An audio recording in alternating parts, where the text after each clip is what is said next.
What was the arrangement? That she would pay $200 a month until paid off. And she didn't do that, is what you're saying. Did you give her any warnings before repossessing the car? I asked her if she could make a payment, and she says, just take it, I don't care. And then I waited another week, and I asked her, and she says, go ahead and take it. She was trying to call your bluff.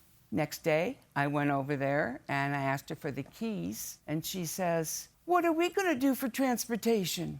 I said, take a bus like you used to.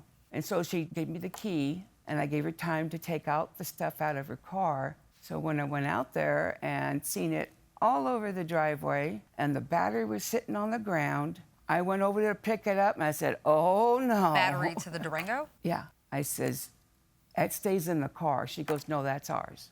And we proceeded to play tug-of-war with it, and she ended up going down to the ground with it, and I wasn't letting go. So I ended up going down, and her head was kind of right there, and I ended up losing my balance and went on top of her a little bit, and I got right back up. So there was a scuffle between you two over a battery. Mm-hmm.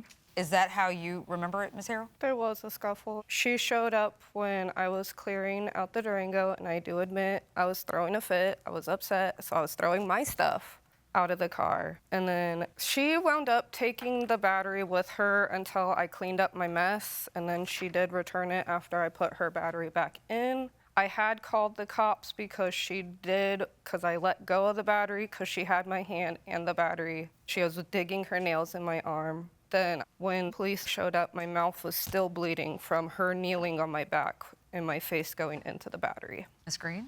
I didn't shove her face into the battery except for when I lost my balance. So this all happened in 2018? Yes. Because in September of 2022, you allowed the defendant and her family to park their trailer on your property. So I'm assuming that you guys reconciled after this incident. Yes. You allowed them to park their trailer on your property alongside a 4-foot-high chain link fence. Why is that important? Okay, I have a lay of my property. You have a map? Yes. Can you hand that to Officer And you can Mazzano, see please? up here in the red, that's where they took my fence down at.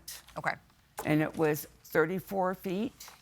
That was including the 4-foot gate. This is your property. This red line here is where the fence was. Yes. And where was their trailer home supposed to be parked? They were parked down toward the bottom. Here.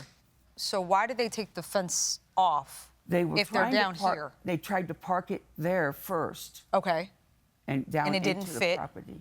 So they found an area here to Took out park. another fence.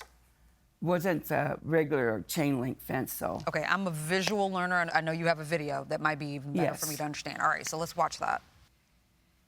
On the end is where a gate was, and all the way down here down to this area, all the way to where that 4-foot-high fence is where it was taken down from there all the way back.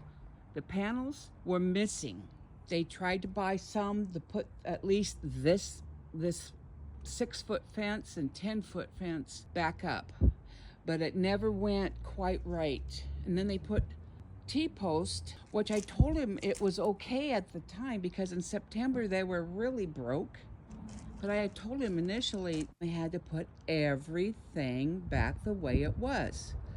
I think we're all confused about what we just watched. You see a fence. I saw that. I think we all understand it. I'm sorry, what did you say? She said the obvious, it's a fence. No, I No. I thought you said it was the missing fence. Panel. The missing fence was in front of those chain link that you see. There was a 4-foot fence. That was this red line? Yeah. Okay, so there's a fence there now. 6-foot panel fence that I had to buy. I had someone. Okay, so you're saying 4 foot here. Uh-huh. Is that not it? No. I'm hoping maybe I can elaborate Please. for you.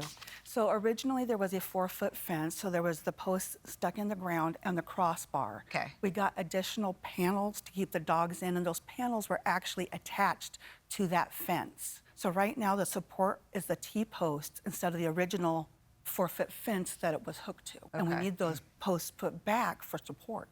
Judge Juarez. Who cares?